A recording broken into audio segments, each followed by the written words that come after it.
What if I told you that the most infamous rebel in history didn't just vanish after his fall?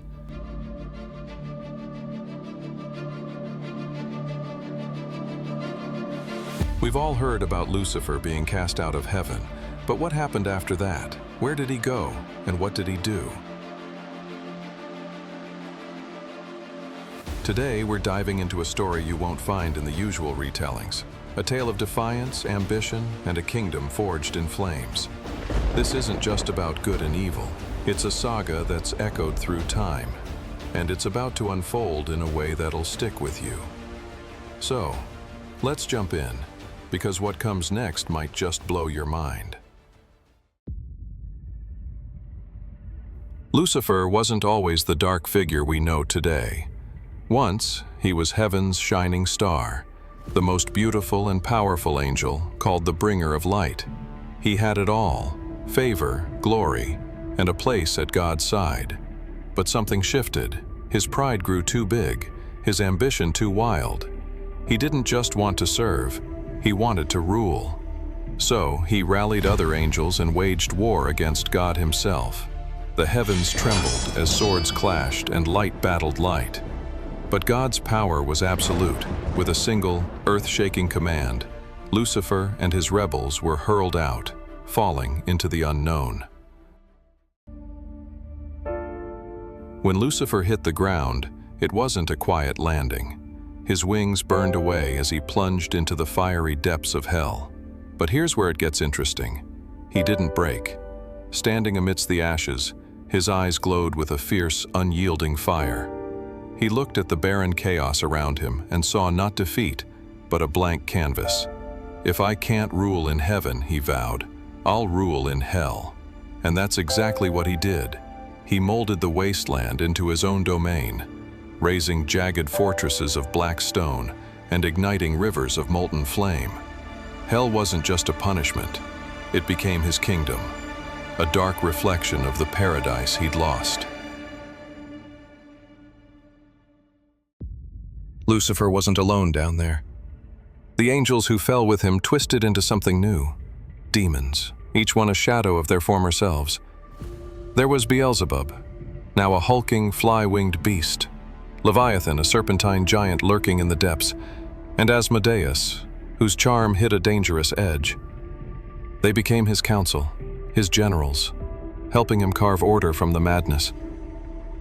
Hell grew into a place of dark beauty and terrifying power, a throne room for the banished prince.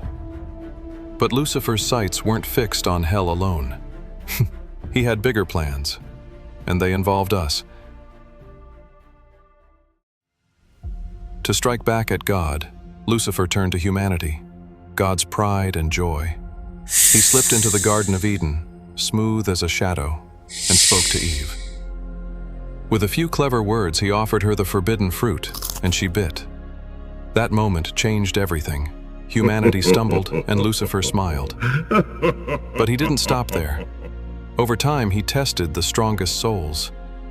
He whispered to Job, promising peace if he'd turn on God. He faced Jesus in the desert, dangling the world's riches for a bow. Each rejection stung, but Lucifer played the long game. Every doubt he sowed, every heart he swayed, was a win in his quiet war. Here's a twist you might not know. Lucifer once tried to outdo God by making his own creatures. Deep in hell, he shaped beings from fire and darkness, his version of humans. But they were empty, soulless things, moving only at his command. It drove him mad. He scrapped them, realizing power wasn't in puppets, but in choice. That's why he fixates on us, because we can choose, and every time we choose him, it's a defiance of heaven itself. So what keeps Lucifer going? Is it pure spite, or something more?